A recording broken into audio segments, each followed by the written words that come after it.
అందరికీ నమస్కారం. Welcome to Geethasri kitchen. ఈరోజు ఈ వీడియోలో నేను మీకు సేమియాతో ఓ సింపుల్ స్వీట్ రెసిపీ చేసి చూపించబోతున్నానండి.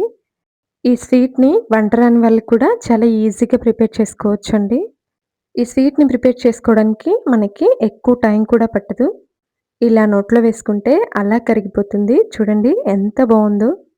ఈ స్వీట్ ప్రిపేర్ చేసుకోవడానికి ఎక్కువ పదార్థాలు కూడా అవసరం లేదండి. లేట్ చేయకుండా ఎలా తయారు చేసుకోవాలో చూపిస్తాను రండి. వీడియో చూసే ముందు ఒక లైక్ చేయండి.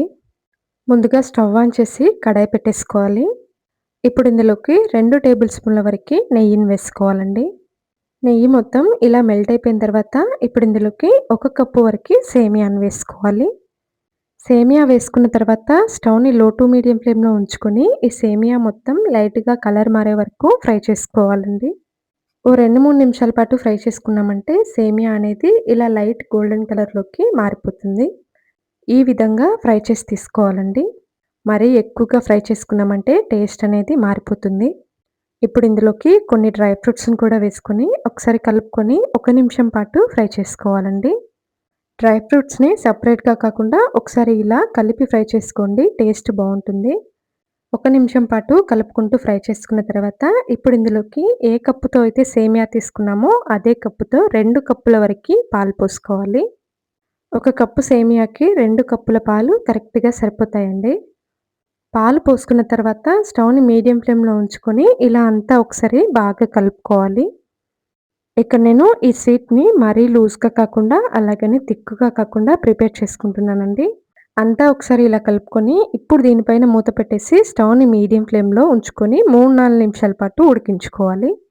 ఇక్కడ నేను 4 నిమిషాల తర్వాత మూత తీసి చూపిస్తున్నాను చూడండి. అంతా కూడా ఉడికిపోయి ఈ విధంగా ఇలా దగ్గర పడిపోతుందండి. ఒకవేళ మీకు కన్సిస్టెన్సీ లూజ్‌గా కావాలి అనుకుంటే 3 కప్పుల వరకి పాలు పోసుకోవచ్చండి. ఇక్కడ నేను 4 నిమిషాల తర్వాత తీసి చూపిస్తున్నాను చూడండి.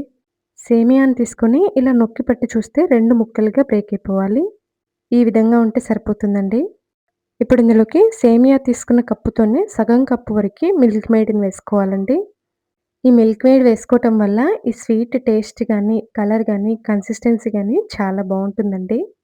అలాగే కాకుండా ఇలా జ్యూసీగా ఉంటుందనమాట. ఒకవేళ మీరు పంచదార వేసుకుంటే 1 కప్పు వరకి పంచదారని వేసుకోవాలి. అంతా ఉడికిన తర్వాత మిల్క్ మేడ్ కానీ, పంచదార కానీ వేసుకున్న తర్వాత కన్సిస్టెన్సీ అనేది ఇలా కాస్త లూజ్‌గా అవుతుందండి.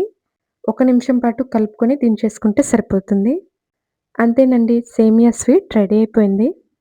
చూస్తుంటేనే నోరూరిపోతుంది కదా! ఒకసారి మీరు ట్రై చేసి మీకెలా వచ్చిందో తప్పకుండా కామెంట్ చేయండి.